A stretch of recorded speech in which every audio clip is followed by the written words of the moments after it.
भाई आस्था के नाम पे इतना बड़ा सूरज आपने पृथ्वी से भी इतने बड़ा इतना आग का गोला एक हनुमान जी के मुंह में दे दिया, और क्या नाम है आप कह रहे हो कि हमारी आस्था, तो ठीक है आस्था की, मेरी तो नहीं है ना आस्था। मैं क्यों कहूँ कि मेरी आस्था है? मैं पढ़ा लिखा हूँ, मैंने साइंस पढ़ा है, मुझे पता है। जैसे यादव है बेचारा ब्राह्मणों को बहकावे में आ गया, स्वामी प्रसाद मौर्य पर हमला कर दिया, उसे पता ही नहीं है। तेरे लोगों की अभी कल पर तो चुकिया कटी है, तेरे बाल मूड दिए गए तेरे ऊपर, वो क्योंकि ब्राह्मण की रोजी रोटी उस मंदिर से, देवताओं से, धर्म ग्रंथों से चलती है। जब आप उसके धर्म ग्रंथ के खिलाफ बोलोगे, मंदिरों के खिलाफ बोलोगे, देवताओं के खिलाफ बोलोगे, तो निसंकोच रूप से ब्राह्मण में तिलमिलाहट होगी, और ब्राह्मणवाद को चैलेंज जब आप करेंगे तो तिलमिलाहट होगी। स्वामी प्रसाद मौर्य के ऊपर हमला निंदनीय है, नहीं होना चाहिए, लेकिन ये उसी तिलमिलाहट का कहीं ना कहीं एक क्रिया के प्रति प्रतिक्रिया है। कभी मंदिर में जाने पे पिटाई, कभी घोड़ी पर चढ़ने पर पिटाई, कभी मूंछ रखने पर पिटाई, कभी पानी छूने पर पिटाई, कभी मटका छूने पर पिटाई। तो ये पिटाई तो हम पिछले 3-4 हजार साल से झेल रहे हैं। तो इस देश के ओबीसी को समझना चाहिए, स्वामी प्रसाद मौर्य इस देश के बहुजन समाज की मुखर आवाज है, और मैं राहुल नागपाल चैलेंज कर उनके साथ खड़ा हूं। जो लोग कह रहे हैं सनातन सनातन सनातन, सनातन है क्या भाई? मैं तो ये जितने हिंदू बने घूमते हैं, मेरा इनको चैलेंज है, पहले ये बताओ सनातन क्या है? ये 20 साल पहले इनके यहाँ सनातन शब्द नहीं था। 20 साल पहले इनके यहाँ कोई सनातन शब्द नहीं था, कोई सनातन संस्कृति नहीं थी। 20 साल पहले ये हिंदू थे, कहते गर्व से कहो हम हिंदू हैं, अभी कह रहे हम सनातनी है। भाई पहले तय कर लो तुम सनातनी हो या हिंदू हो।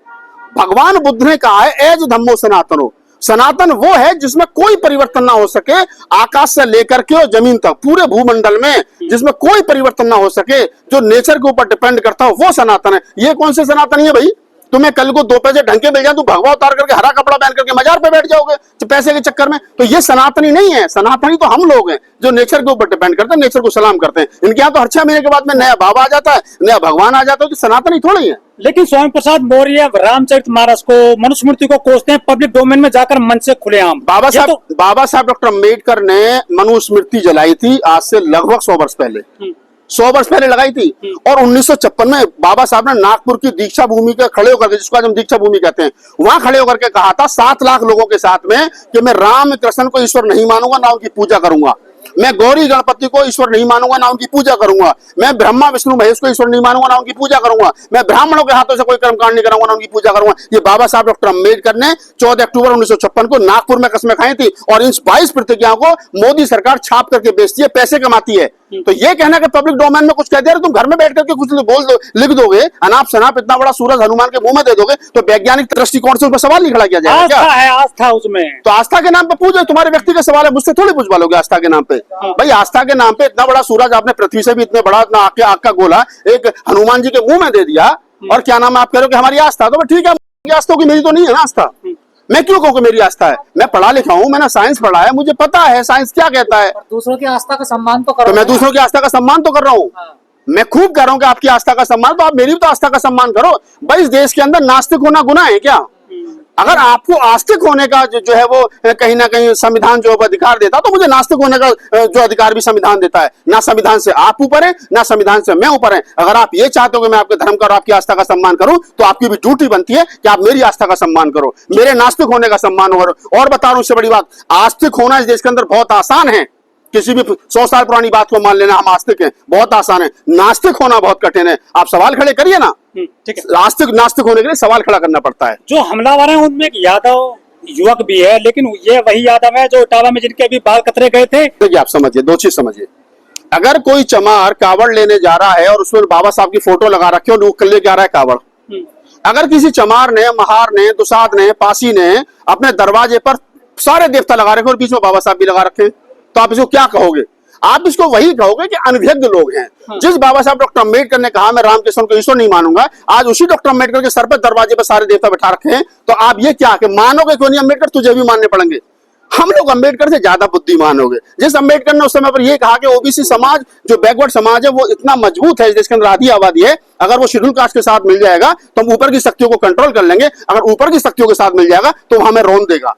तो ओबीसी समाज क्या है कि वो ऊपर की शक्तियों के साथ छत्री बनने के चक्कर में, पंडित जी बनने के चक्कर में, और पता नहीं क्या क्या बनने के चक्कर में, मैं बता रहा हूँ ना, वहीं आ रहा हूँ आपके सवाल पे, ऊपर की शक्तियों के मिल गया क्योंकि उसको शूद्र नहीं बनना था। अब कुछ लोग आए, हमारे साथी हैं, काम कर रहे हैं, वो मौर्य समाज में है, यादव समाज में है, पटेल समाज में है, जाट में है, गुजरों में है, राजकुमार भाटी गुजर समाज से है, लक्ष्मण है, तमाम लोग हैं, काम कर रहे हैं। और मैं कह रहा हूँ कि निसंकोच आने वाला समय इस देश के SC ST OBC का है। तो मैं वही कह रहा हूँ कि देखिए अंधभक्ति पर सवाल खड़ा करना, मेरे बहुत सारे ब्राह्मण दोस्त हैं, मेरे मेरे मेरे वीडियो देखते हैं, मुझे फाइनेंस करते हैं भाई साहब, मुझे आर्थिक सहयोग भेजते हैं ब्राह्मण, कहते हैं भाई साहब आप बिल्कुल ठीक करो।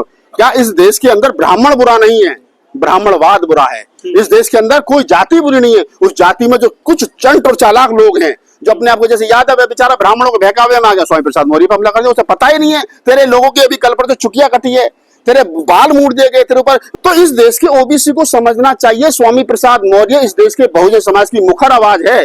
और मैं राहुल नागपाल चैलेंज कर रहा हूं, उनके साथ खड़ा हूं, हमारे गुरु भी हैं, हमारे साथी भी हैं, हमारे एक गार्जियन भी हैं, और उन पर हमला, इस देश के तमाम बहुजन समाज पर हमला है, इस देश की SC ST OBC माइनॉरिटी, इस देश की 85% 88% बहुजन समाज पर हमला है, इस देश के संविधान पर हमला है, इस देश के अम्बेडकरवादी, कबीरपंथी, नानकपंथी, बुद्धिस्ट, लालाई सिंह यादव को मानने वाले, पेरियर रामास्वामी नायकर को मानने वाले, नारायण गुरु को मानने वाले, अच्युतानंद को मानने वाले, उन तमाम बहुजन महापुरुषों की वैचार की पर हमला है। लिहाजा हमें मुखर होकर के बोलना चाहिए। जो सवाल है आपका बड़ा गंभीर है कि हम पर भी मार पड़ सकती है क्योंकि हम लोग मुखर होकर बोलते हैं।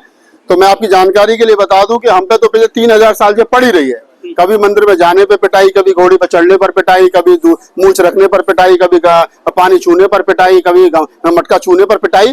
तो ये पिटाई तो हम पिछले 3-4 हजार साल से झेल रहे हैं। लेकिन बाबा साहब डॉक्टर अम्बेडकर के संविधान के बाद में जो हमको हक हकूक मिले हैं, जो अधिकार मिले हैं, और जिसके कारण हमारे मुंह में जवान आई, स्वामी प्रसाद मौर्य जैसे लोगों के मुंह में जवान आई है, और जो हम लोगों ने बोलना शुरू किया। देखिए ब्राह्मण को दिक्कत क्या है? दिक्कत ये आप उसको खूब गाली बको, उसे कोई आपत्ति नहीं, लेकिन जब आप उसके सिस्टम पर सवाल खड़ा करेंगे तो फिर वो बोलेगा, फिर उसको तिलमिलाहट होती है। और तिलमिलाहट इसलिए होती है क्योंकि वो उसकी रोजी रोटी है। वो क्योंकि ब्राह्मण की रोजी रोटी उस मंदिर से, देवताओं से, धर्म ग्रंथों से चलती है।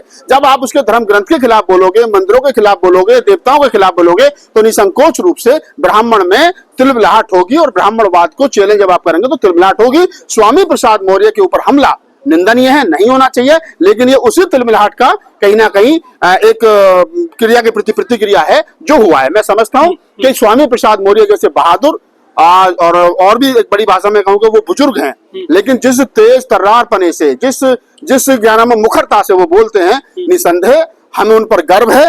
और इस बात के साथ मैं कह रहा हूं कि जिन कायर लोगों ने उन पर हमला किया है वो कल भी कायर थे, आज भी कायर हैं और कल भी कायर रहेंगे। मुझे दुख इस बात का है कि उन 2 लड़कों ने जिन्होंने हमला किया उसमें एक यादव समाज का लड़का है, जिस समाज की लड़ाई स्वामी प्रसाद मौर्य जैसे लोग लड़ रहे हैं, रतनलाल जैसे लोग लड़ रहे हैं, लक्ष्मण जैसे लोग लड़ रहे हैं, हमारे जैसे मंडल जैसे लोग लड़ रहे हैं। अगर हमारे समाज का ही बच्चा हमारे ऊपर लड़ाई करेगा तो हमको अपने घर को भी संभालना चाहिए कि हमारे घरों के बच्चों में मनुवाद किस तरीके से अंदर तक घुस गया है, RSS और बजरंग दल किस प्रकार से अंदर तक घुस गया है कि हमारे बच्चों को हमारे ही खिलाफ वो इस्तेमाल करें। हमें इस पर भी ध्यान देना चाहिए। लेकिन सर वो धोखे से हमला किया गया है, माला घेरने के बहाने, ये बड़ा सवाल है। इस देश के अंदर माला घेरने के बहाने राजीव गांधी की हत्या कर दी जाती है।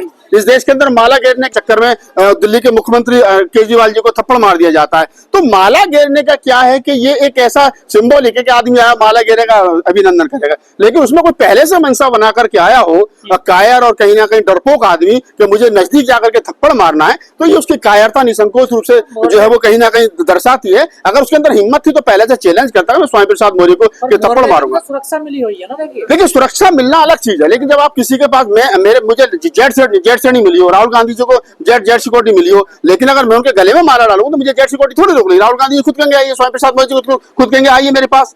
तो भाई अपने प्रशंसक को, अपने चाहने वाले को कौन अपने पास नहीं बुलाता है? नहीं बुलाएंगे तो कल को कहेंगे देखो राहुल गांधी में यार, इनमें फला आदमी में, स्वामी प्रसाद मौर्य में इतना एटीट्यूड आ गया कि अपने पास तक नहीं बुलाते हैं। तो उनको अपने नजदीक बुलाना, ये हर नेता की अपनी एक पहचान होती है कि वो अपने समर्थक को अपने नजदीक बुलाए, और कोई समर्थक के भेष में इस प्रकार का व्यक्ति आकर के हमला कर दे, ये निंदनीय है, ये चूक, ये नहीं होना चाहिए।